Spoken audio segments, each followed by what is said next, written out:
ये बच्चों, कैसे हैं आप। आज हम क्लास 7th की ज्योग्राफी है उसका पहले चैप्टर पर बात करेंगे, जिसमें बहुत सारे जो छात्र छात्राओं के जो अभिभावक हैं उनकी मांग के आधार पर है हमने ये सीरीज है स्टार्ट की है। आप देखिएगा, आपको पसंद आएगा। उसमें पहला है पर्यावरण क्या है।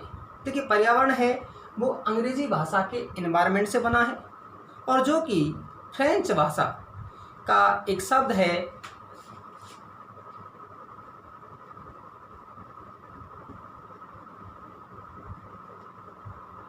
इन्वायरनेर, या हम इसको दूसरा भी कह सकते हैं इन्वायरनेर से बना है, जिसका अर्थ पड़ोस होता है, नेबर होता है, पड़ोस। ठीक है, नेबरहुड होता है।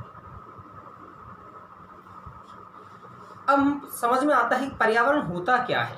आप हर रोज देखते हैं, अपने चारों ओर के वातावरण को देखते हैं।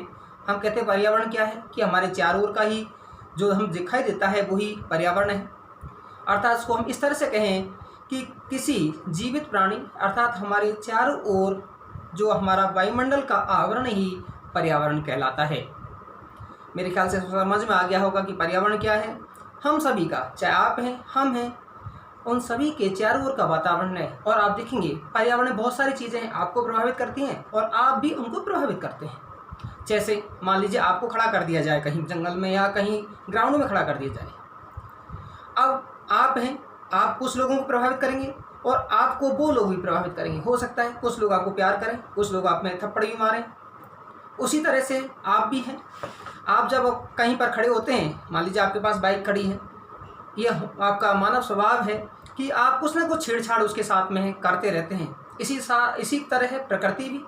जब आप जाते हैं कहीं कांटेदार झाड़ियाँ हैं, यदि आप वहाँ जाते हैं तो आप देखेंगे कि पर्यावरण की बहुत सारी जो कांटेदार झाड़ियाँ हैं वो अपने कपड़ों को है उस झाड़ियों में है वो आपके अटकते हैं, अर्थात उसमें है रुकते हैं।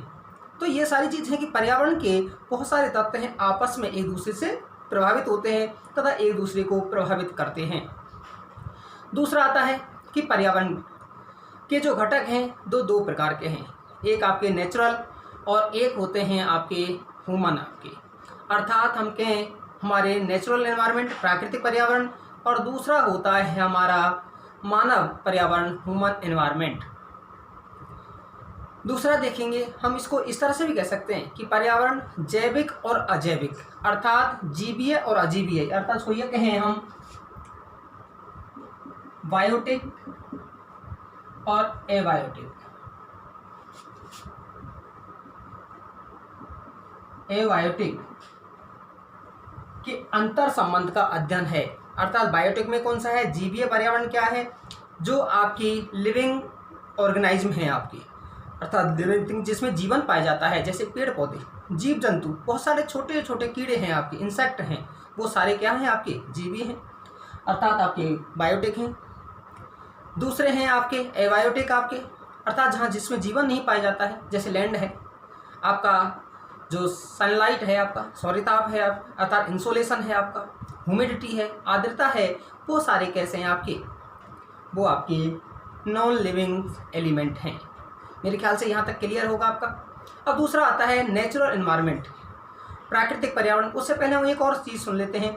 हम विश्व पर्यावरण दिवस हर वर्ष मनाते हैं। वो कब मनाते हैं हम, पर्यावरण दिवस है 5 जून, आपका 5 जून को है विश्व पर्यावरण दिवस, एनवायरनमेंट डे।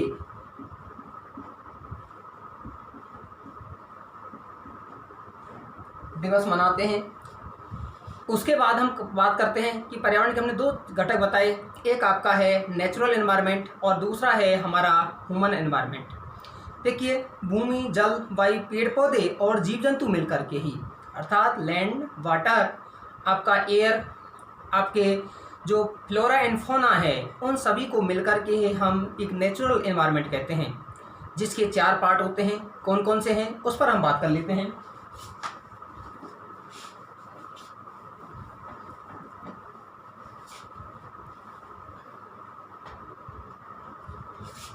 पहला है नेचुरल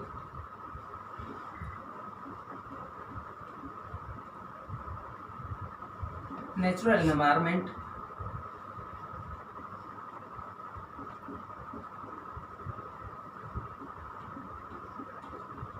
प्राकृतिक पर्यावरण, जिसमें सबसे पहले आता है आपका लिथोस्फीयर, स्थल मंडल। लिथोस्फीयर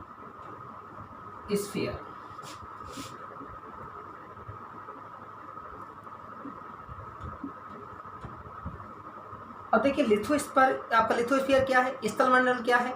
जो पृथ्वी का ऊपरी कठोर भूभाग होता है, द अर्थ इज सॉलिड, जो लेयर है, या हम कहें क्रस्ट का जो सॉलिड वाला लेयर है, पृथ्वी का ऊपरी वाला भाग, उसे हम क्रस्ट कहते हैं, जो कि खनिजों और चट्टानों से अर्थात मिनरल्स और रॉक्स से मिलकर के है बनता है। और इसी भू वाले भाग पर है, कहीं पर आपके पर्वत होंगे, कहीं आपके पठार होंगे और कहीं आपके मैदान वाले होंगे।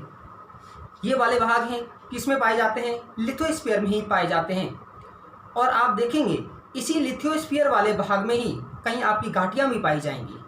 अर्थात घाटियाँ किस तरह से होंगी? इस तरह से आपकी घाटियाँ होंगी। ये सारे कहाँ पाए जाएंगे?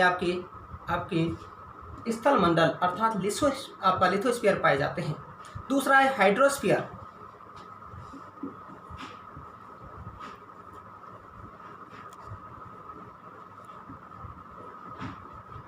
जिसको हम कहते हैं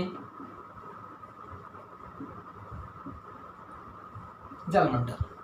पृथ्वी के धरातल के 71% भाग पर हमारा जलमंडल है, जो कि आपको पता होगा मनुष्य को सबसे बड़ी प्राथमिक आवश्यकता होती है वो हमारी ऑक्सीजन की होती है। उसके बाद जो दूसरी सबसे बड़ी आवश्यकता होती है वो जल की होती है। अब हम देखें सोर्सेज ऑफ वाटर कौन से हैं, आपके पानी के स्रोत कौन से हैं, जल के स्रोत कौन से हैं, तो आप देखेंगे उसमें ओशन है, आपका सी है, रिवर है, लेक है, अर्थात जिसमें सागर, महासागर, झील हैं, हमारी नदियां हैं, हमारे तालाब हैं, वो सब किसके सोर्स हैं? आपके जल के सोर्स हैं। उसके बाद हम बात करते हैं एटमॉस्फेयर। अगला जो कंपोनेंट है, किसका कंपोनेंट? नेचुरल एनवायरनमेंट का।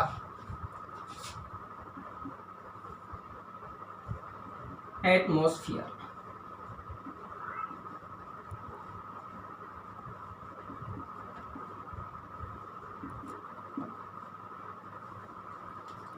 अर्थात वायुमंडल, विभिन्न गैसों का जो संगठन है। और ये वायुमंडल ही है जो अगर हम उसको कहें कि इसी में ही विभिन्न प्रकार की गैसें हैं वो हमारी निवास करती हैं। इसी में हमारा वायुमंडल है, गुरुत्वाकर्षण शक्ति के कारण है, वो धरातल के निकट है, वो हमारा बंधा हुआ होता है, जो कि सूर्य की जो बहुत तीक्ष्ण जो गर्मी है उस गर्मी से, भीषण गर्मी से है आपको बचाता है। साथ ही साथ है सूर्य से आने वाली जो अल्ट्रावायलेट जो किरणें या हम कहें जो खतरनाक या हमारे लिए जो हानिकारक किरणें हैं उनसे हमारी रक्षा करता है। एक और है आपका जिसे हम कहते हैं बायोस्फीयर, जैवमंडल, अर्थात जहाँ पर ये लिथोस्फीयर, ये आपका हेट्रोस्फीयर और जहाँ पर वायुमंडल जहाँ मिलते हैं उसे ही हम बायोस्फीयर,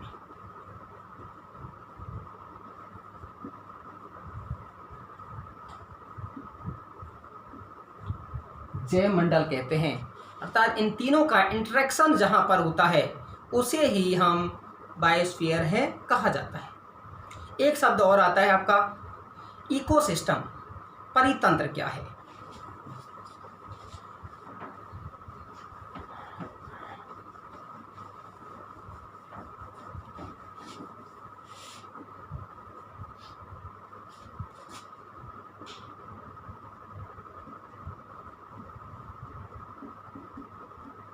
इकोसिस्टम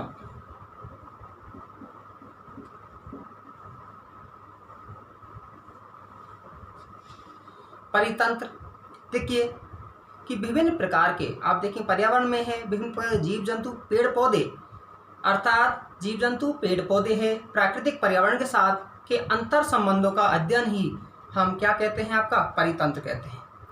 आप घर में रहते हैं, आपके साथ डॉग और कुत्ते भी हैं, जो घर में है पालतू पशु भी हैं, उन सभी का जो इंटरेक्शन है वही क्या है, हमारा परितंत्र है। और ये एक दूसरे के साथ है भौतिक रासायनिक घटकों के साथ है आपके संबंधित होते हैं। It is the system of the form by the interaction of all living organism with each other and with the physical and chemical factors of the environment।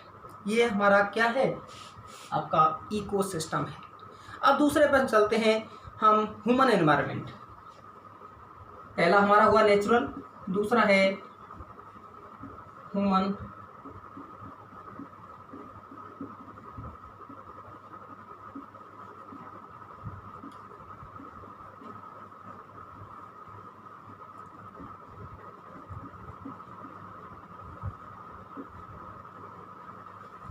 देखिए, मानव पर्यावरण है।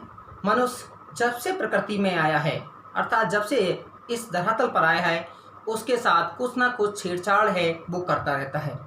जब शुरुआत में आया तो उसका जो भोजन का या उसकी आर्थिक क्रियाओं का आधार क्या था, आखेट और भोजन संग्रहण था।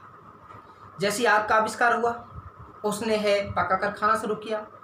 फिर उसने है पहिए का आविष्कार किया, और पहिए के आविष्कार के साथ साथ है विभिन्न क्षेत्रों में है गतिविधियाँ करने लगा, कृषि कार्य करने लगा। कृषि के साथ साथ है औद्योगिक क्रियाएं करने लगा, और औद्योगिक क्रांति शुरू हुई। जब आपके पास औद्योगिक क्रियाएं हुई, जब आप बताइए मुझे, कृषि कार्यों में करते हैं, आप कोई काम करते हैं और उद्योगों में काम करते हैं, आपको इनकम कहाँ अधिक प्राप्त होगी, एग्रीकल्चर में या आपका मैन्युफैक्चरिंग सेक्टर में? आपको स्वाभाविक है मैन्युफैक्चरिंग सेक्टर में होगी। अब दूसरी चीज़ है कि जब औद्योगिक क्रियाएं हुई, आपके पास सरप्लस हुआ, तो आप क्या करेंगे, ट्रेड करेंगे, व्यापार करेंगे, आपका कम्युनिकेशन करेंगे, और आपका नेक्स्ट है बैंकिंग बीमाएँ करेंगे। और जब फिर ये संचार की व्यवस्था हुई, आप देखेंगे कि आज आप पहले बुजुर्गों से सुनते होंगे कि पहला आपका जो जीवन कितना कष्ट में था।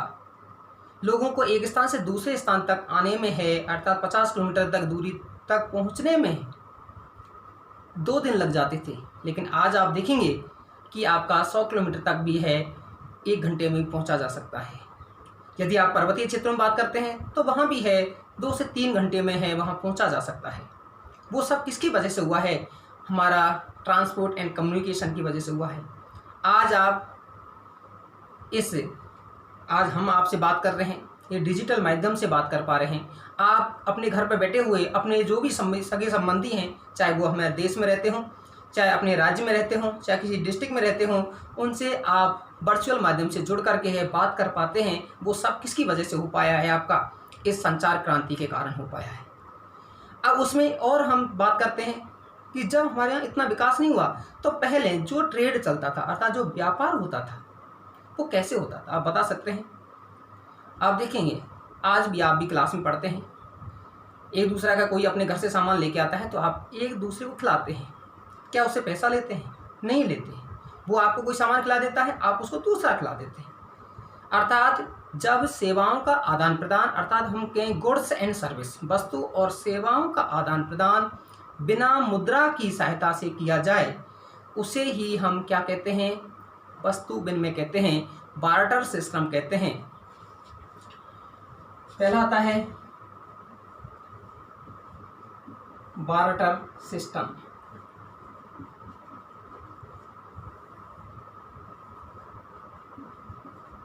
वस्तु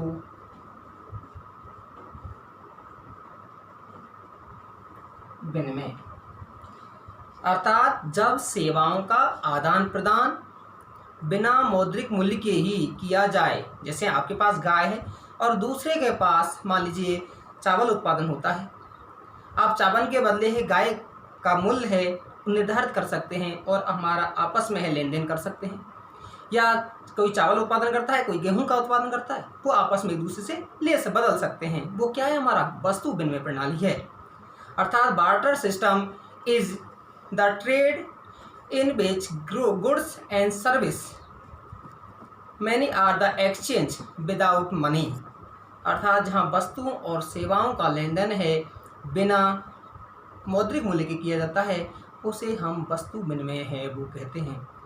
पहले वस्तु विनिमय हुआ, फिर उसी से व्यापार हुआ, उसी से कॉमर्स वाणिज्य का रूप हुआ, और आज देख सकते हैं कि वाणिज्य का रूप है वो कैसा हुआ है, ई कॉमर्स के रूप में हुआ है।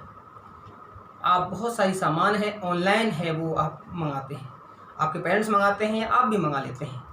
तो ये था हमारा इन्वायरमेंट।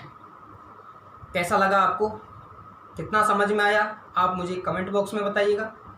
और यदि कोई और आपका सुझाव हो तो मुझे ज़रूर बताइएगा। लेकिन क्योंकि आप लोगों की डिमांड पर हमने ये शुरू किया है, आप ज़्यादा से ज़्यादा इसको शेयर कीजिए अपने दोस्तों में, चाहे वो राज्य सरकार अर्थात स्टेट गवर्नमेंट के स्कूल में पढ़ते हों, चाहे हमारे साथ में, और आप ज़्यादा से ज़्यादा सब्सक्राइब कीजिए। अगर आप लोगों का इस तरह का शेयर और सब्सक्राइब अधिक करेंगे तो आपका मोटिवेशन ही हमें आगे के लिए है प्रोत्साहित करेगा, और नहीं अन्यथा है वो हम काम है वो करते रहेंगे। धन्यवाद।